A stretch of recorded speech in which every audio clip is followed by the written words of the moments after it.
and welcome to Journey with the Kellers. My name is Amanda Keller, and today we are back in the Keller kitchen. So today I am actually showing you how I make something that I don't make it a whole lot just because it's kind of more on the expensive side, but it's something that is easy to make and quick to do, something you can set up before work, have it cooking while you're gone, and come back home, and all you have to do is make a side dish or a dessert or both or whatever you're going to do, and it's ready to go. So what I'm making today is barbecue ribs in the Crockpot or slow cooker, whichever one you want to call it. So I like to make this recipe because almost everybody in my family likes barbecue ribs, except for me, which is kind of funny.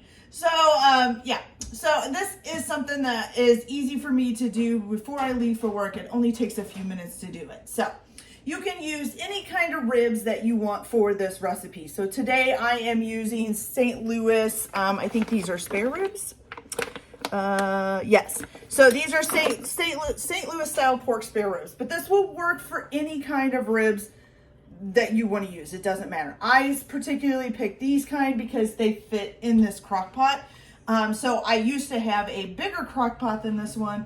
And I like the kind of crock pots where the pot removes, but I used to have a bigger one and the pot cracked, and then I couldn't find that one that size again, so I just got the biggest one that I could find. So this one is a little bit smaller, so I have to watch what kind of ribs I buy. I'm also doing 2 sets of ribs in this. You can do it, as many as you want. Don't think too many crock pots can fit too many in there, and this one barely fits the 2. So, if you need to do more, you might need to use one of those big, slow roasters. Okay, so as you guys know, if you've seen some of my other videos, my favorite seasoning is Lowry salt. I am not a big person on seasoning, mainly because I don't know, the flavors are too overpowering for me, and all I can taste is the seasoning. I guess my taste buds are just a little bit weird that way. So I'm gonna go ahead and show you what I do. This is fairly easy. So I already have the ribs sitting here in the sink. Okay, and I'm doing this in the sink because ribs are kind of messy and they're bloody. It's easier to just do this part in the sink and then put them in the crock pot, and then you're ready to go.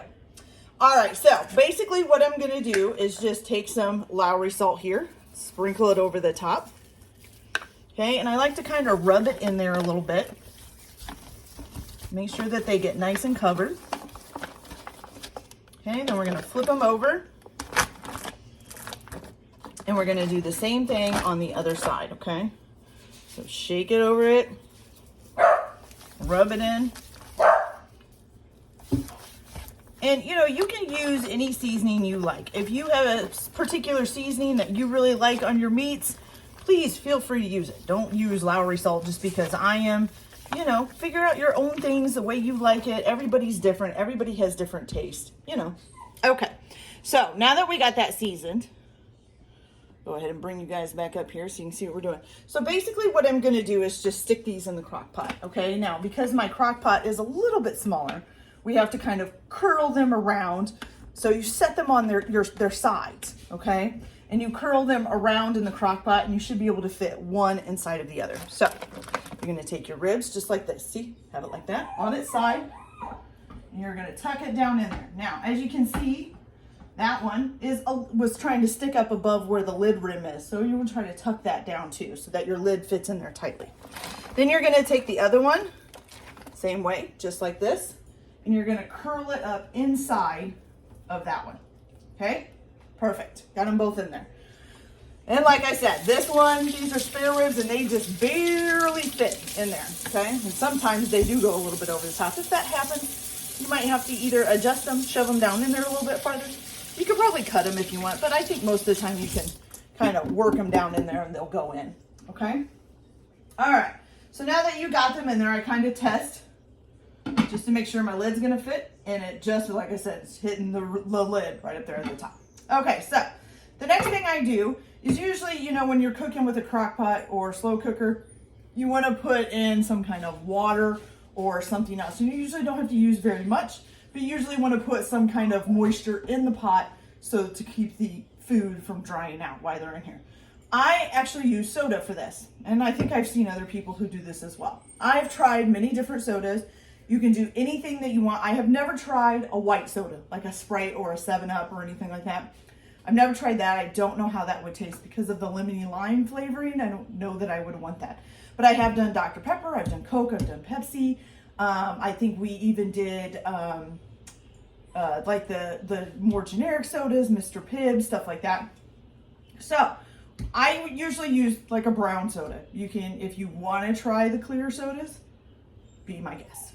I know, we just don't drink them that much, so I don't have them around the house. This is actually also a diet soda.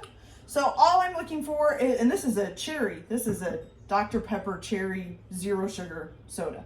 So you're just kind of looking for the flavoring, and I kind of like a little bit of the cherry flavoring in the ribs. It kind of works nice. Okay, so you're just gonna dump this whole can of soda, and it will foam up a little bit, over top of your ribs, okay? I kind of just like to make sure I cover all the ribs with it. And of course, it's going down to the bottom to sit too, so they'll absorb it from there as well as it's cooking. Okay? We're just gonna put that all into the whole can. Just keep pouring it around on top of the ribs. Get it all in there. Perfect. Okay, now you're gonna put the lid on it. Now for my crock pot, I have to turn this on low all day. It used to be with my older crock pot, I had to cook it on high for the first couple of hours, and then I would have to call the kids and say, hey, turn that down to low, because otherwise they wouldn't get done. But this crock pot, for some reason, likes to run especially warm. I don't know why. So I actually have to cook this stuff on low, and then I usually check it when I get home. If it doesn't look like it's gonna be done in time, then I will turn it up on high. Now I get home around 3 o'clock, so that works out for me. If it doesn't, and you're kind of concerned, you could always put it on high, you know, and see how it does. And everybody's crock pots, I think, are different. It used to not be that way, but it is now. So if you've used your crock pot several times, you'll probably kind of have a gauge of whether you should put it on low or high. Okay, so now you're just gonna let this cook. Like I said, this is now like about 7 in the morning, 7 o'clock, correct? Yeah, 7 in the morning. So I'm starting this at 7 o'clock in the morning. I get home around 3, and then I'll check it and make sure it's doing okay. But I still will leave it on low. If it looks like it's getting overdone, which, you know, every once in a while I have come home to find something in the crock pot a little bit looking like it's getting too done, then I'll put it on the warm setting and keep it on the warm setting, okay? So when I come home, about the last half hour before we eat dinner, I will drain this out and I will add some barbecue sauce and put it back on for a little bit. So I'll show you that part when I get home from work tonight. So I'll be back later. Okay, you guys, welcome back. Well, welcome back for me, I guess. Okay, so now it is about 4:30. This has been cooking on low heat pretty much all day long. And it is looking fantastic. I'll give you guys a quick peek at it here. So this is them after they've been cooking all day. They're looking great. All right, so our next step is to basically drain out the crock pot first, okay? So this is how I do it, and this is why I like the removable pot. So what I do first is I turn on some hot water in my sink. Now, I know, you're not supposed to put grease down your sink. I know, but I do it. I've always done it. I'm sorry. Okay, so what you're gonna do is pick up your pot here with the lid on it. I just grab it and tilt it right on over the sink edge here, and it should just drain out. There it goes. Okay, and I just drain that down there. And there's a cat in the window right here in front of me because she's playing with a fly. Quite gross. Okay, so try to get as much of it drained out as you can. And then I leave the hot water running for a while so that, you know, it can get nice and hopefully not hard enough. And then you need to make sure there's none on the rim before you put it back in there. Okay, now I still have the crock pot on low. So we're going to put this back in. There we go. Put this back in there. And we're just going to rinse out our sink real well.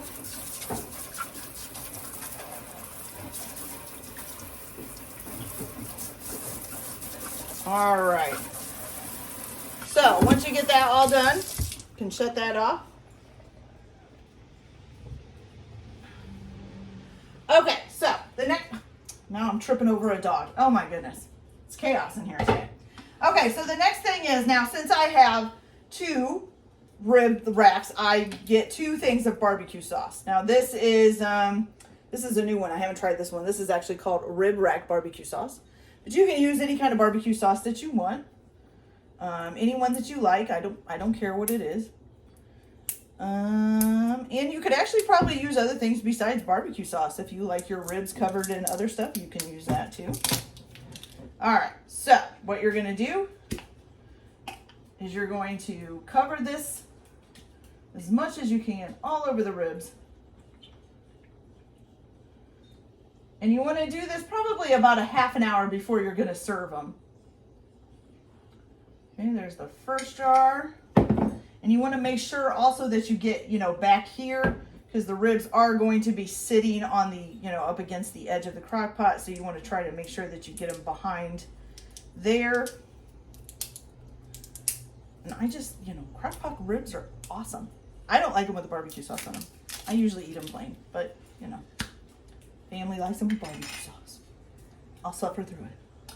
All right, so I'm going to try to make sure I get some back in here so it'll go nice down and in there. Okay. Going to move the ribs a little bit so it'll coat down in there. Make sure everything gets nice and coated. All right, fabulous.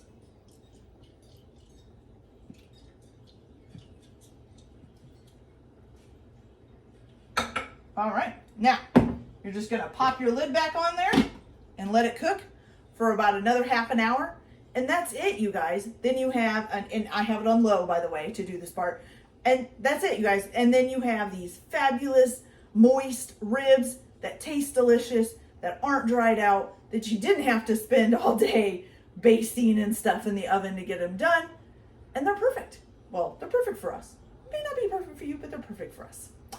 All right, you guys, so that's it for this video today. Oh, let me give you a good close-up look. So this is what they look like once they're nice and barbecued here too. So there they are. Don't they look delicious? Okay. Put that lid back on. Let that barbecue sauce get cooking in there. All right, you guys, so that's it for our video today. Hope you enjoyed it. Like and subscribe if you like, or don't if you don't. Whatever you want to do. I don't, it's up to you. Everybody have a good day. Enjoy your cooking. Keep your kitchen messy, which actually, mine's kind of clean right now. Surprising. Ooh. All right, we'll see you later. Bye.